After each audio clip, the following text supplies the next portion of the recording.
This video is to give an overview of the People's Choice accounting system with a focus on the differences between the basic accounting option versus the premier accounting option. Here is a sample of, call it your company, the basic accounting system. It includes the banking system, where you can manage unlimited number of checks, unlimited number of bank accounts, track the deposits, adjustments the banks may make against an account. That also includes the bank reconciliation for each bank account. Suppliers or vendors can be set up that will speed the entry of entering checks. It's the system that you would use if you're operating on a cash basis system and you do not have invoicing or accounts receivable, or you do not have accrued accounts payable where you're tracking balances that you owe other vendors. This is just straight direct disbursement checking. You can view your checks via the bank journals. Via the bank journals, you can see all the checks that have been written, the current bank balance. You can do this for multiple bank accounts. You can see the distribution of each of the individual checks that have been generated in the system. And if you are going to create checks, you would go into checks. Here is where you could create a check, and you would put in the dollar amount of the check. You can select whether it's going to be a computer generated check, or if you're entering a manual check after the fact, or if you're entering an after the fact online transaction or debit card, then you would use the other option. We're going to pretend this is a computer check, and the date of the check, and we're going to just type in a name, John Smith. So you don't have to use the vendors. You can just type in the name, address, description, or you can select from a chart of accounts, and it automatically will distribute to a particular GL account that you've set up in your chart of accounts. All the banking can be done when the checks are posted. It gets posted to the general ledger, and the general ledger is defined via the chart of accounts. And here where you can do journal entries, which would be adjustments to the general ledger. Quite often this is done by an accountant, and many people use the system where they let the accountant do the journal entries and the users just focus on balancing the cash, all the bank accounts that they have. From a reporting standpoint, maintaining the accounting system, you can do a balance sheet, you can set up a budget and do your actual versus budget, a variety of other general ledger reports. There's the income statement, a detailed transaction journal report of the general ledger. You can do a trial balance. Those are all part of the accounting reports. And in the banking, you can just have a bank account activity, cash receipts, checks that you've generated, checks that show the expense accounts that you put each check towards as far as a general ledger deposit. All the things that you would need to maintain a bank account and balancing the cash. So that's the overview of just the basic accounting system, just providing banking and accounting. Now, if you want to if you have the need for invoicing or for accounts payable where you generate, enter in the bills as they occur and accrue your both receivables and payables, then you would go to the Premier Accounting System. The Premier Accounting System is very similar to the basic accounting system. It also has the banking and accounting functions that are in the basic accounting system. But you notice on the menu, there's a sales menu and a purchases menu. The sales menu provides you with the ability to do quotations, to send to customers, Quotations can be converted either to a sales order or an invoice. A sales order is quite often taken if you're maintaining a perpetual inventory, or many people just use the invoicing capability, and that posts to the general ledger and gives you the ability to generate finance charges if they don't pay their bill in time, or to mail out monthly statements. There's options for emailing invoices and for emailing statements. There is a recurring invoice, so if you have a type of business where maybe you're automatically charging somebody a flat fee for per month or per quarter or per year, those can be set up and managed. This is also where you would enter payments towards invoices. So if you're maintaining an accounts receivable, you would be able to go ahead and enter in payments that you receive on account. And again, you can generate statements that will show the history of what they've been charged and what they have paid.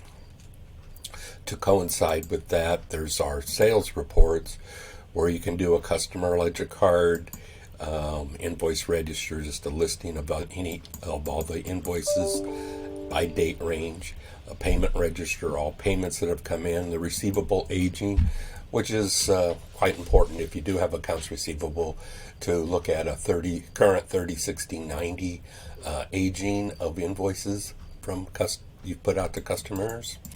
And if you're using the inventory, you'll be using the sales order register. And so there are a variety of customer reports that are available via the sales reports.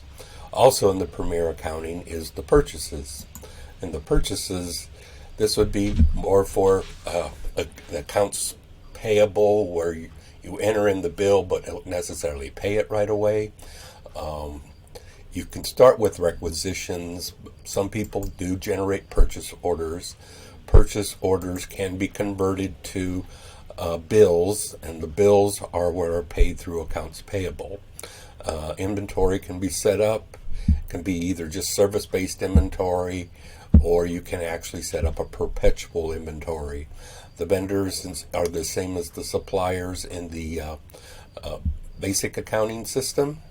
You can set up warehouses if you are doing perpetual inventory and you have multiple warehouses that contain your inventory. Many people only use it simply for accounts payable system.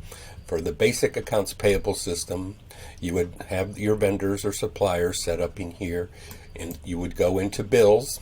Again, you could go into purchase order and convert a purchase to a bill, but we'll just enter it as a new bill.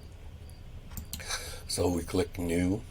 From the supplier list, we're going to select ABC Marketing Company. We're going to give it today's date. The invoice they gave us was 543234, and the amount was for $560. It's due in 30 days. It's automatically going to go to, if you set up the vendor, we're just going to put it towards advertising. Now, if you want to split it up, and this can be done whether you're doing it via the basic accounting system or via entering in the bills when it goes to the general ledger distribution, you can split things up where maybe you wanted $300 to go to this, but you wanted $200 to go to a specific 4th of July promotion. We're paying for an old bill. So the total still needs to come to $560 to balance with the amount of the invoice.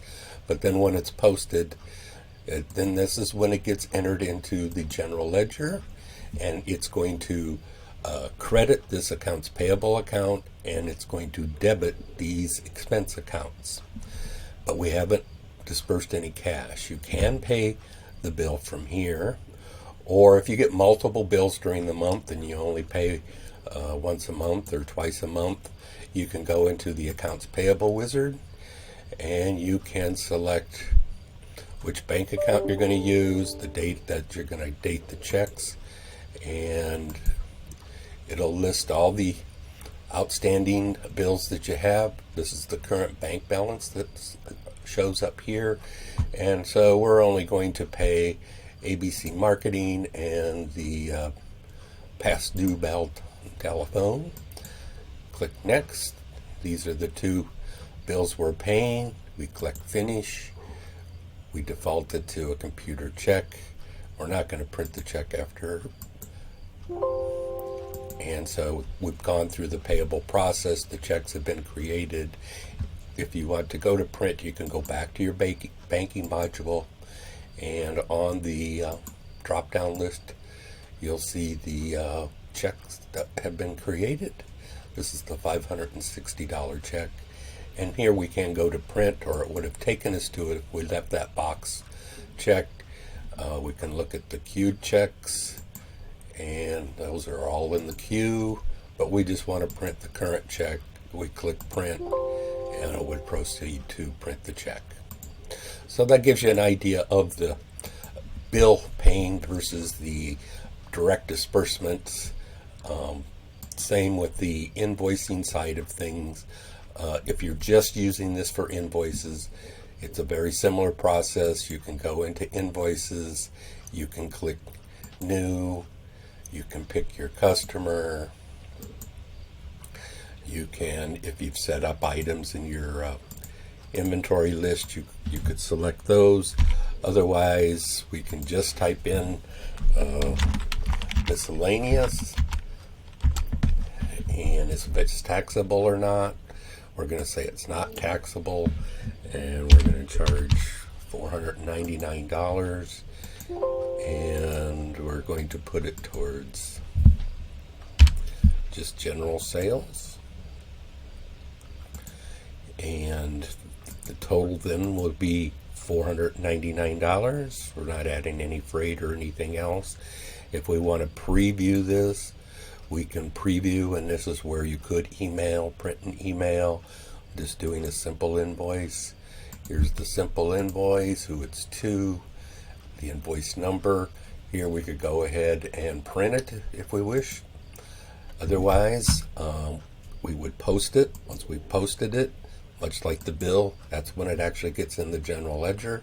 It's going to be debiting the accounts receivable account here, and it's going to be crediting this revenue account here. Now here we can pay just like we can pay on a bill, although we're assuming that this person, we mailed this out, and sometime later we received the check. We would come back into the system, go into enter payments. We would select the customer that we did the invoice for, and we could put in their check number and the amount paid. We'll just say they paid $1,000. They sent in a payment. You can either auto-allocate. If you auto-allocate, what it will do is it will put the $1,000 to the oldest invoice. Or we can clear it. We could say, no, I want to pay this first and then pay this one. So that way we've split the payment. We paid off the $499 and put $501 to this old past due invoice. So if that's how we want to do it, then we click apply payment. Payment has been applied.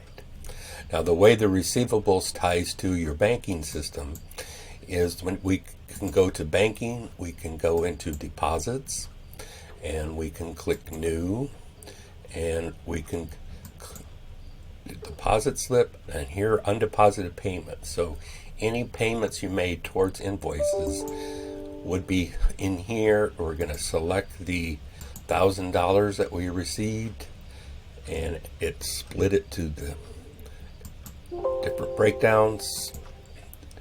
And so here's our total of $1,000. If you wish to print a detailed deposit slip, you can do that, and it will come up with the total. And with the $1,000, or if you had 10 checks, they would all be listed itemized here, and you would go ahead and post it. That's when it's going to debit the bank account and credit undeposited cash, which is where it went when you received the payment from accounts receivable. So that's a overview of the sales and purchases module. that are in addition when you buy the Premier accounting, and how it also still ties in with the banking and the accounting system. So that's the basic overview of the People's Choice accounting system, based and showing the differences between the basic accounting version versus the Premier accounting version.